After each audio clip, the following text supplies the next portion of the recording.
The topic of today's discussion is point number 86। एक pregnant lady है जो remote area के अंदर गई है और बाद में उसको जॉन्डिस डेवलप हो गया, तो हेपेटाइटिस ई वायरस की वजह से होगा। अगर कोई भी प्रेग्नेंट लेडी रिमोट एरिया के अंदर जाएगी और उसको बाद में उसे जॉन्डिस डेवलप होगा, तो वो हेपेटाइटिस ई वायरस की वजह से होगा। जो मोस्ट कॉमन हेपेटाइटिस होता है वो हेपेटाइटिस ए वायरस होता है। हेपेटाइटिस डी वायरस की मोर्टेलिटी सबसे ज़्यादा होती है, 20% मोर्टेलिटी होती है हेपेटाइट HDV की।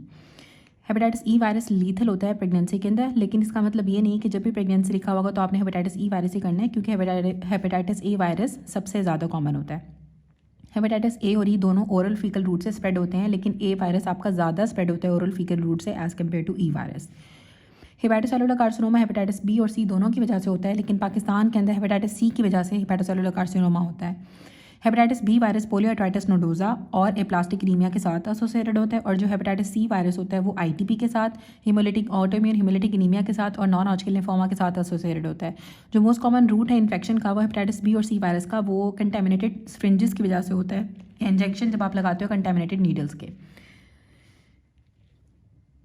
Hepatitis A virus about 220 students थे, उनको बुखार हुआ, साथ उनको बॉडेक हुआ और उनको जो है उनकी लॉस ऑफ एपेटाइट हो गई और येलो डिस्कलरेशन हो गई है उनकी आइज़ की। जो प्रोबेबल वायरस होगा वो हेपेटाइटिस ए वायरस होगा। एशिया की पॉपुलेशन के अंदर जो मोस्ट कॉमन टाइप का हेपेटाइटिस होता है, जिसकी वजह से ज़्यादा कॉम्प्लिकेशंस भी डेवलप नहीं होती है, वो हेपेटाइटिस ए होता है। एक बच्चा था, उसने चिकपीस खाए हैं और उसके बाद रोड साइड एरिया से, और उसके बाद उसके हेपेटाइटिस डेवलप हो जाएगा, तो हेपेटाइटिस ए होगा, क्योंकि ऑरल फीकल रूट से होता है। उसके बाद यही लिखा हुआ है कि एक चाइल्ड था, उसने चिकपीस लिए 10 डेज़ बैक, उसको पहले बुखार हुआ, वॉमिटिंग हुई, उसके बाद वो ठीक हो गया, तो उसको जॉन्डिस डेवलप हो गया। तो ये हेपेटाइटिस ए की कॉज होगी। जो मोस्ट कॉमन कॉज होती है हेपेटाइटिस की प्रेगनेंसी के अंदर, वो हेपेटाइटिस ए ही होती है, लेकिन अगर प्रेग्नेंट वुमन रिमोट एरिया के अंदर चली जाएगी तो फिर हेपेटाइटिस ई हो जाएगा।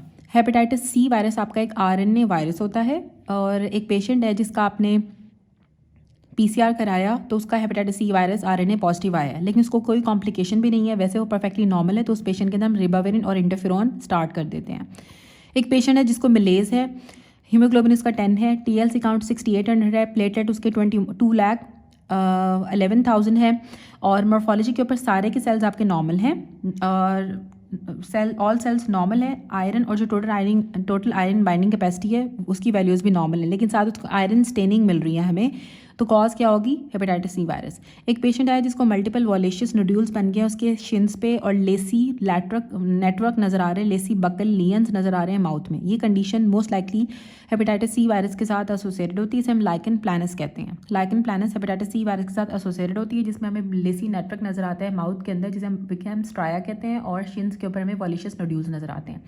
एक मेल प्रेजेंट किया कंप्लेन के साथ कि उसको मलेज है 1 साल से। लैब वैल्यूज़ में हीमोग्लोबिन इसका 10 था, टोटल ल्यूकोसाइड काउंट 6800 है, प्लेटलेट उसके 2,11,000 है, MCV इसका 84 है, बोन मैरो बायोप्सी आपने कराई है, तो मॉर्फोलॉजी जो सारे सेल्स की थी वो नॉर्मल लाइन के अंदर थी, और जो मेचुरेशन बोन मैरो की थी उसके अंदर हमें आयरन की स्टेनिंग नज़र आ रही है। तो कॉज क्या होगी? हेपेटाइटिस सी वायरस की वजह से आपकी आयरन स्टेनिंग हो जाती है बोन मैरो की जब हम बायोप्सी लेते हैं।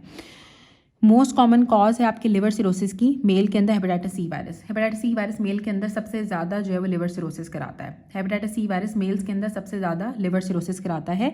इन्फ्लामेशन ऑफ पोर्टल ट्रायड जो कि स्पिल करती है इनटू एडजेसेंट लोब्यूल्स के अंदर। पोर्टल ट्रायड की इन्फ्लामेशन हो गई, आपके एडजेसेंट लोब्यूल्स के अंदर चली गई, फिर बैंड्स ऑफ इन्फ्लामेशन आपको नज़र आ रहे हैं जो एक्सटेंड कर रहे हैं आपके पोर्टल एरियाज और आपकी टर्मिनल जो हिपैटिक सेंट्रल वेन्स होती हैं उनके दरमियान में, और साथ हमें लिवर नेक्रोसिस भी नज़र आ रही है। तो डायग्नोसिस क्या होगी? क्रॉनिक एक्टिव हेपेटाइटिस सी।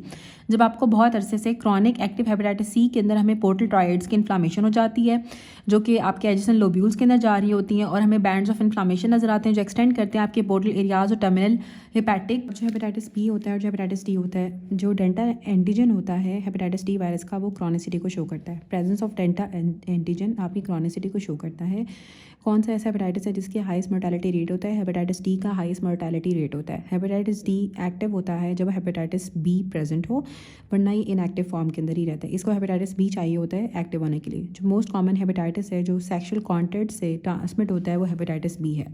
सेक्शुअल कॉन्टैक्ट से ट्रांसमिट जो होता है वो हेपेटाइटिस बी है, और डेल्टा एंटीजन की प्रेजेंस जो होती है वो शो करती है क्रॉनिसिटी को। हेपेटाइटिस जो कि वैस्कुलाइटिस के साथ एसोसिएटेड होता है वो हेपेटाइटिस बी है। पी आनका ग्रैनुलोमेटोसिस वैस्कुलाइटिस हेपेटाइटिस बी के साथ एसोसिएटेड होता है। एक सिनेरियो दिया हुआ है कि वायरल हेपेटाइटिस था, क्लोजली रिलेटेड है वैस्कुलाइटिस के साथ, और ऑटोइम्यून रिलेशन होता है। ऑल्सो एक ऑटो एंटीबॉडी भी दी हुई थी जिसमें which viral hepatitis will be that hepatitis B virus, क्योंकि जो हेपेटाइटिस बी वायरस होता है वो वैस्कुलाइटिस के साथ एसोसिएटेड होता है, जिसमें आपका पीक आन का ग्रैनुलोमेटोसिस वैस्कुलाइटिस होता है उसके साथ एसोसिएटेड होता है।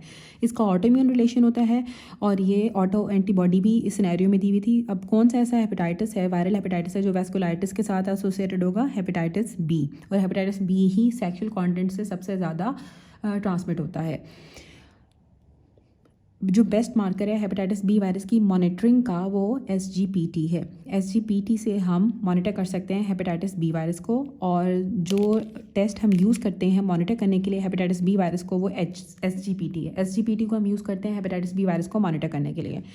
अब इसमें बताया कि कौन सा है जो ऑरल फीकल रूट से ट्रांसमिट होती है। हेपेटाइटिस ई वायरस की ओरो फीकल रूट से ट्रांसमिशन होती है, लेकिन जो हेपेटाइटिस ए वायरस होता है उसकी ज़्यादा ट्रांसमिशन होती है ऑरल फीकल रूट से। सब मोस्ट डेंजरस प्रेगनेंसी के अंदर हेपेटाइटिस ई वायरस होता है। फीकल ऑरल फीकल रूट से हेपेटाइटिस ई वायरस ट्रांसमिट होता है। जो एपिडेमिक फॉर्म है हेपेटाइटिस की, जो कि बाद में क्रॉनिक लिवर डिजीज़ नहीं कराती है, उसमें हेपेटाइटिस ई आता है। हेपेटाइटिस ए और ई दोनों ही क्रॉनिक लिवर डिजीज़ नहीं कराते हैं। जो मोस्ट लीथल इफेक्ट प्रेगनेंसी के अंदर होता है वो हेपेटाइटिस ई वायरस का होता है। उसके बाद ये एक 38 वीक प्रेग्नेंट फीमेल है जिसने विजिट किया अपनी फैमिली को रिमोट एरिया के अंदर, और उसको जॉन्डिस डेवलप हो गया, उसके LFTs ख़राब हो गए हैं। कौन सा हेपेटाइटिस प्रेवलेंट होगा ऐसी प्रेग्नेंट वमेन के अंदर जो रिमोट एरिया के अंदर गई है? तो हेपेटाइटिस ई वायरस आपका प्रेवलेंट होता है ऐसी वमेंस के अंदर जो रिमोट एरिया के अंदर जाती हैं। अब प्रेग्नेंट लेडी है, 38 वीक प्रेग्नेंट वमेन है जिसने विजिट किया अपनी फैमिली को रिमोट एरिया के अंदर, उसके बाद उसको जॉन्डिस डेवलप हो गया। तो कौन सा हेपेटाइटिस होगा जो प्रेवलेंट होता है प्रेग्नेंट वमेन के अंदर? Hepatitis E. 26 year old pregnant lady है, प्रेजेंट की है 34 वीक ऑफ जेस्टेशन के ऊपर। इन्वेस्टिगेशन के ऊपर हमें डिरेंज LFTs नज़र आ रहे हैं, तो most likely cause hepatitis A होगी। अगर तो वो रिमोट एरिया के अंदर नहीं गई है तो जो मोस्ट लाइकली कॉज होती है प्रेग्नेंट लेडी के अंदर हेपेटाइटिस की, वो हेपेटाइटिस ए होती है। प्रेग्नेंट लेडी है जिसका SGPT ज़्यादा है, हिस्ट्री आई है कि रिमोट विलेज के अंदर गई थी वो।